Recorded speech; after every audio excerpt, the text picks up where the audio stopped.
So I'm not sure when Elora was due, because each time I went for a checkup, the gestational stage seemed to be either 1 week forward or 1 week behind, so it kept changing with every checkup. So they gave me a period between the 23rd of April and the 9th of May, and she was born on the 2nd of May. On the 1st, I was hoping she'd come on the 29th. I'm not sure why I'm attached to that date, but I was hoping she'd come on the 29th of April, but that didn't happen. My mom wanted her to be born on the 1st. So what she did on the 1st was make me walk around our area. She made me walk for at least 2 hours. I was just walking and walking, and she wouldn't let me come back home telling me that I need to walk some more, because she was convinced that the baby was going to come that day. I don't remember the reason behind that, but yeah. But then she didn't come that day. However, at night around, what's wrong? Ooh. At night around 1:20 a.m. that's when I started feeling some pain. At first I didn't know what it was, because, well, at first I thought it was contractions. What did they call those practice contractions? Because I never really felt them before. I didn't get them throughout my pregnancy. I only had kicks, so I didn't get contractions throughout my pregnancy. So I thought that, okay, finally I'm feeling something. And then it was around 1:20, and then so I had an app. I don't remember what it's called. I think it was called Ovia, because I had 2 pregnancy apps. I was using the one with the contraction counter, so I was using that. So I started counting like how long the pain was lasting, because I just wanted to get the hang of the whole using the app, and I was looking forward to doing that, because I don't think I had contraction. If I did, I didn't know what they were. But yeah, so that was the first time feeling pain as such. That was very slight, so I didn't take it seriously. So I just started counting it for the sake of using the app. And then after that, 30 minutes after that, because I remember it kept waking me up. I'd go back to sleep, and then it comes back again. So 30 minutes after that was 1:51. The pain came back again, and then 20 minutes after that I felt it again. So that's now around 2:10, and then it became 15 minutes after that, and by 2:30 I couldn't sleep anymore, because the pain was just, I couldn't sleep through it. Because before I was just waking up. I'm a light sleeper, so it was easy for me to wake up with the little pain that I was feeling. So I was waking up to just check the time, and to like how long the pain's lasting, and the gaps in between. So it was lasting about it started off as about 30 seconds or so. It was 30 seconds, and then the gaps were about 30, then 20, and then 15. So it was going down gradually. But around 2:30 a.m. At 2:30 a.m. the pain was just too much, and I couldn't sleep. And I kept trying to sleep on my right hand side. I usually sleep on my left hand side. I don't know why I'm used to sleeping on my left hand side, but I was told to sleep on my right hand side to help with, I forgot what. It was supposed to help with I don't know, what is it again?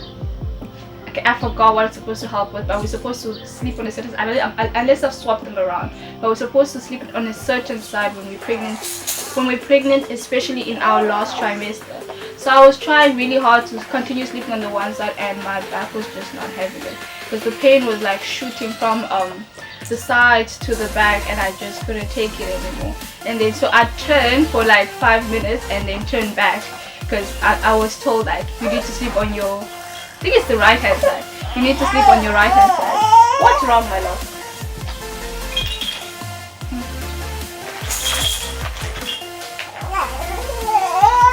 Okay.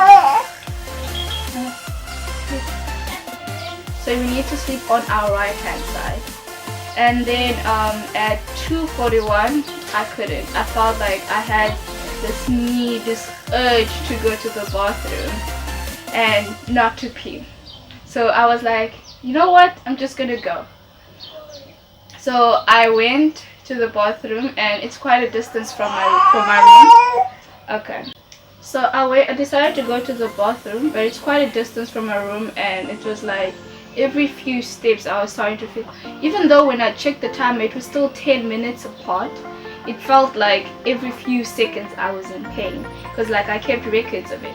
Every few seconds, it felt like every few seconds I was in pain, but it was actually 10-minute gaps. And then maybe it's because I was half asleep and tired that I wasn't really paying much attention to what I was doing. But yeah, I was walking, and then I got to this couch, and then I couldn't move. Then I sat down for a good 15 minutes, and now the pain was about every 8 minutes, and the time was just past 3 a.m. I don't remember the exact time, but it was just past 3 a.m.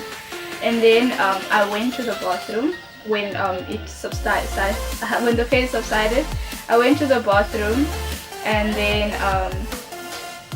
I was in there for about 10 minutes. The pain came again while I was there, and then when I walked out, I felt the pain again, and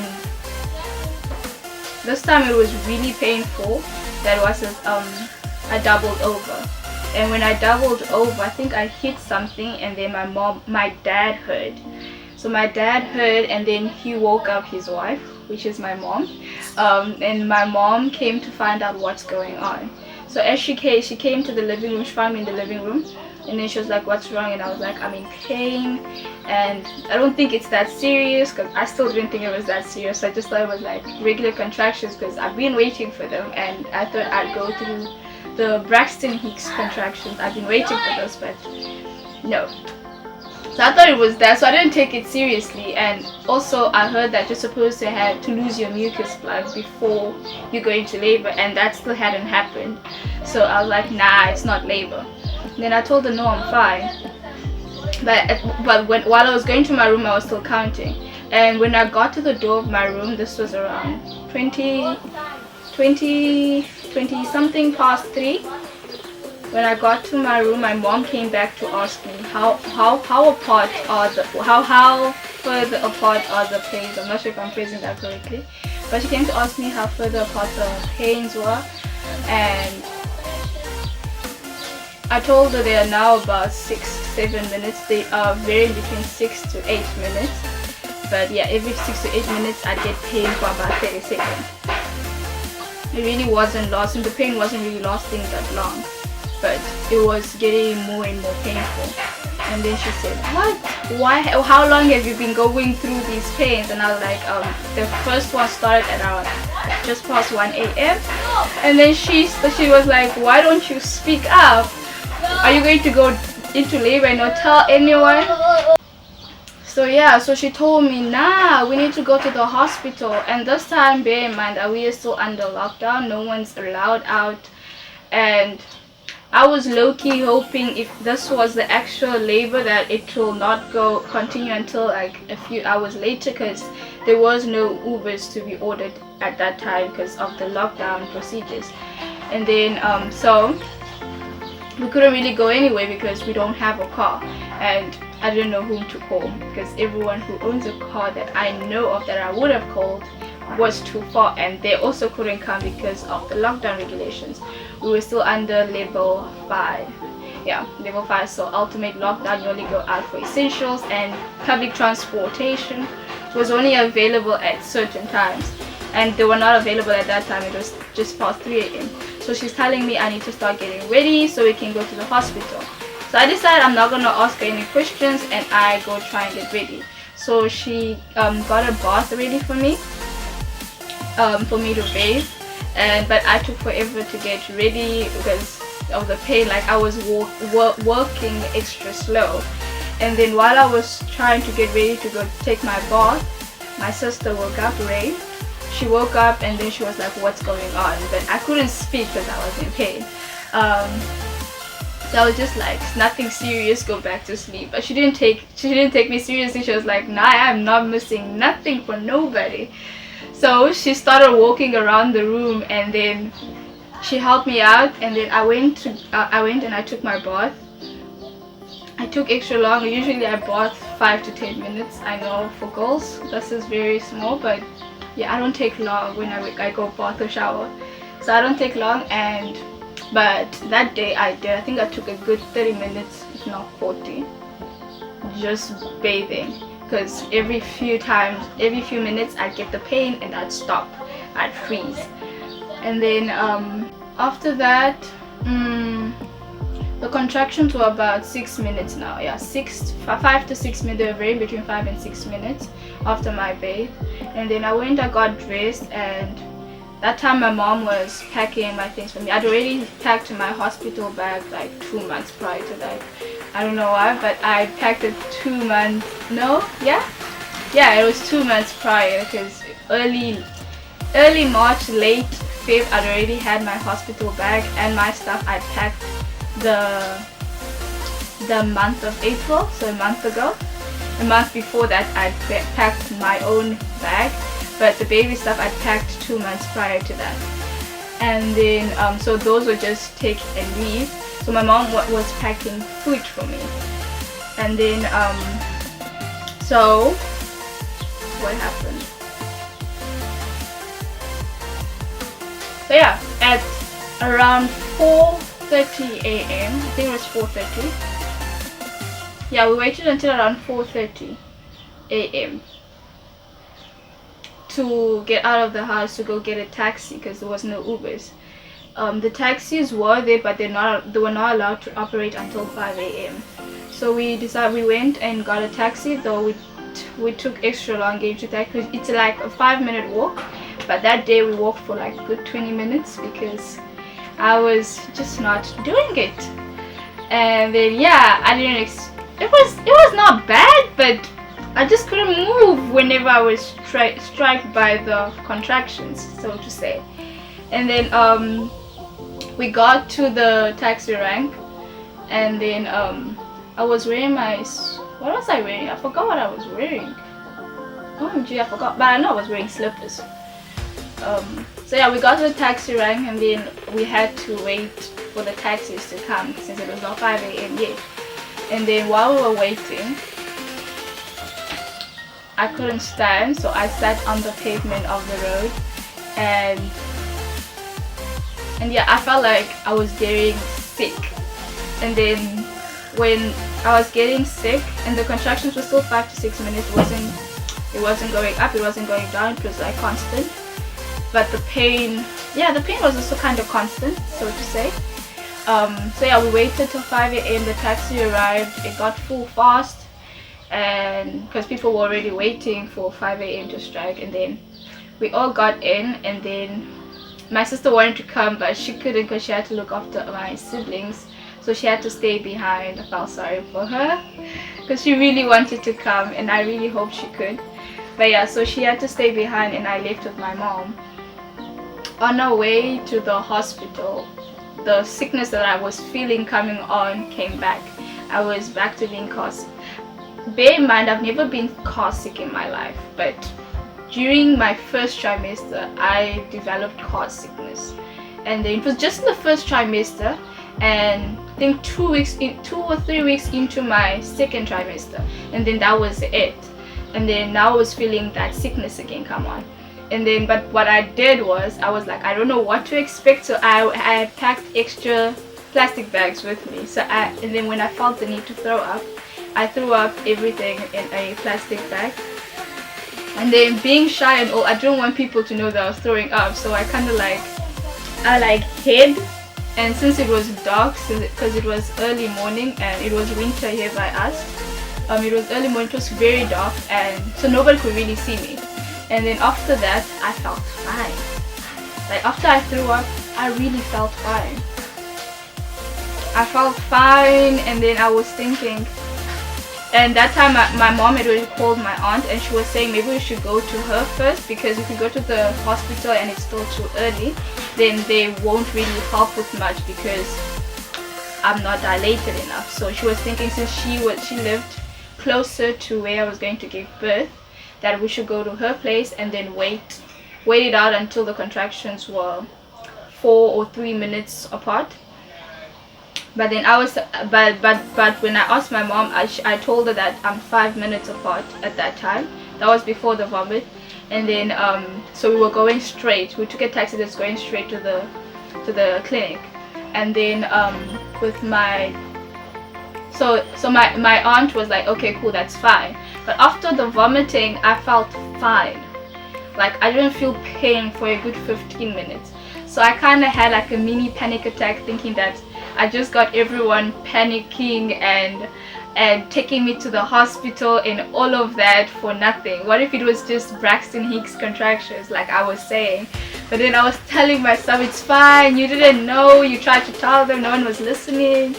But yeah, so I started worrying. And then when we were think 5 to 10 minutes away from the clinic, the pain started again. And then I told my mom, the pain started again, but now they were like 7 to 10 minutes again apart. And then my mom was like, okay, cool. Then what's this? After that, so we got off early before we could get, like, we're still 5 to 10 minutes away from, no, yeah, about 10 minutes away from the clinic. And she told me, let's get off and we can walk to my aunt's place, because it was my aunt's place was like 20-minute walk away. And she was like, the walk will be good for you, and it's gonna help the baby come down faster and all of that. And I was like, okay, cool, let's walk. As we started walking, 10 minutes into that walk, I was like, I cannot do this, and the contraction started going down again. So it went back down to 5, and she was like, okay, let's make a U-turn and walk to the clinic. Now, because we got off early, the clinic was quite far. It was, if on a normal day, it will probably take me what,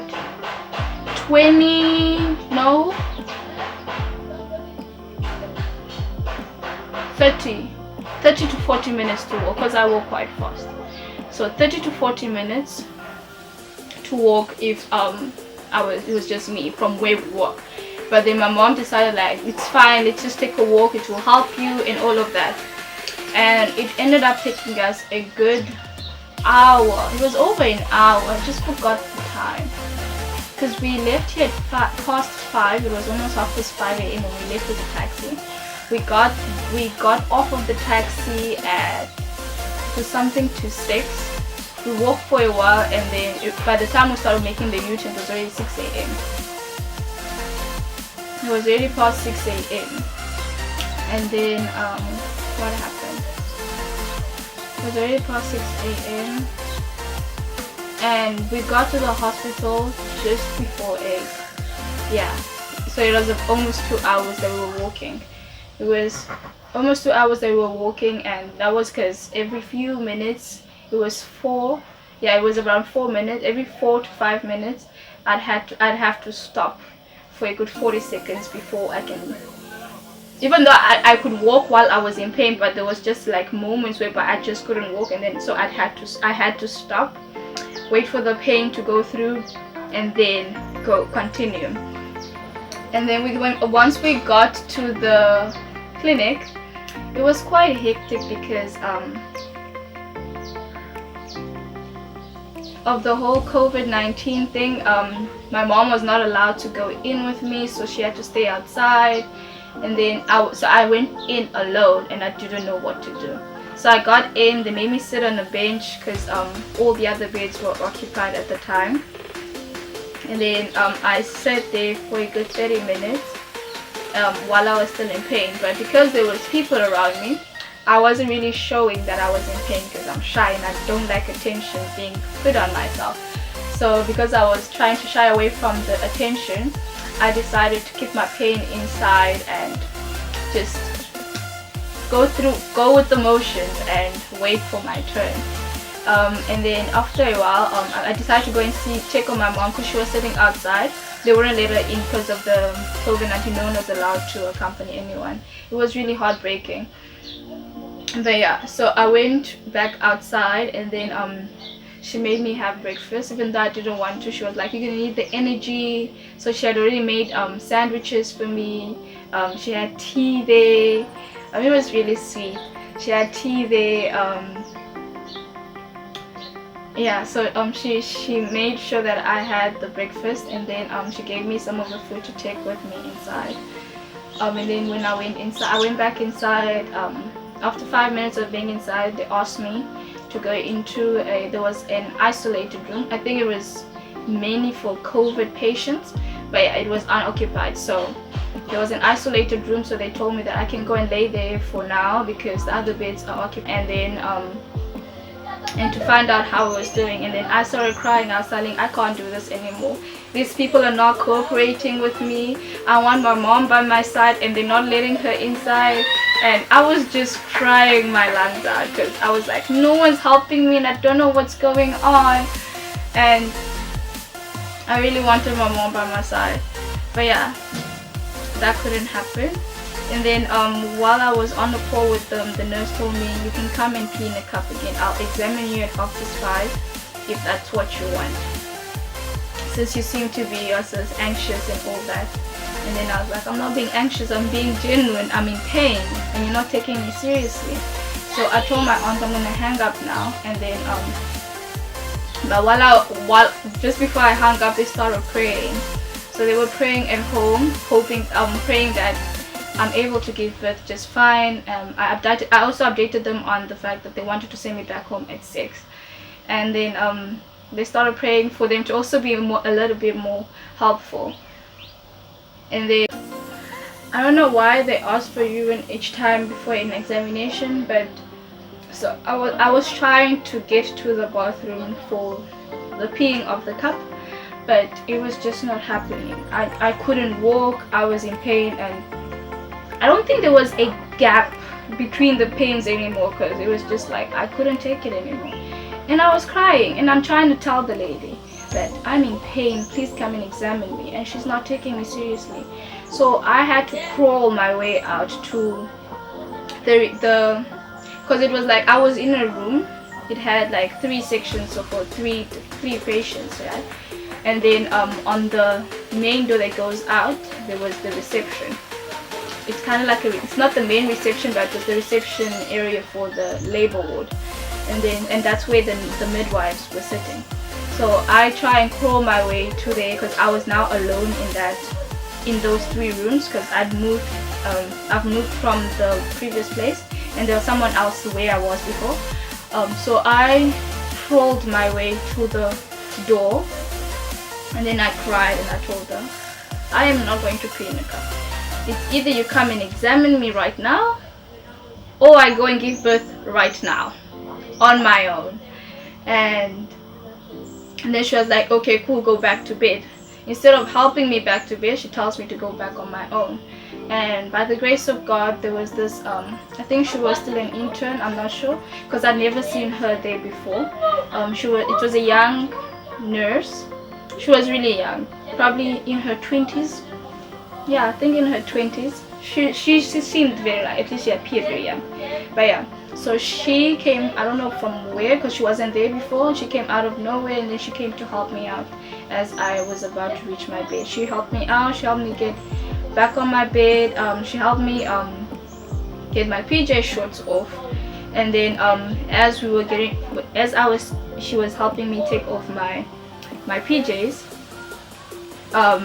She noticed, I don't know what she noticed, but she then called for the other midwife and was like, it's time. It's been time and she needs to hurry. So that's when the other nurse then took me seriously and then came and examined me. At that time it was around 10 to 6. I had the same watch with me to keep track, because I wanted to know the exact time that Alora was born. And so it was around 10 to 6. And then she came, and then I just felt the urge to push, and I was like, I'm just gonna give birth now. I'm not gonna wait for your instruction. And I sucked at the whole breathing thing. I didn't understand the concept of the whole breathing process. I never practiced it, and because I thought it was stupid. do not listen to me, people out there. But yeah, I just didn't practice it. I used to find myself silly practicing how to. I found it silly whenever I tried practicing the breathing.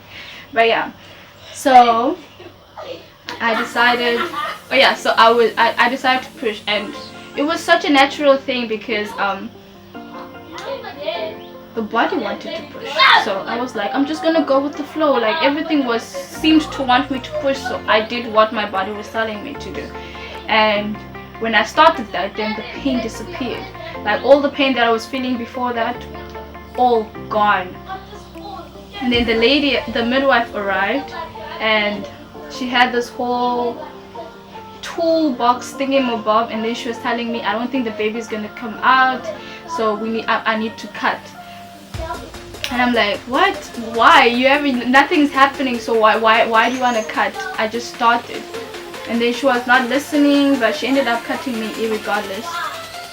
Because I was still in the moment, I was like trying to push the baby out, and when the baby came out, it didn't take long. I don't know if that's when the active labor started, to be honest. So I think it was at 4.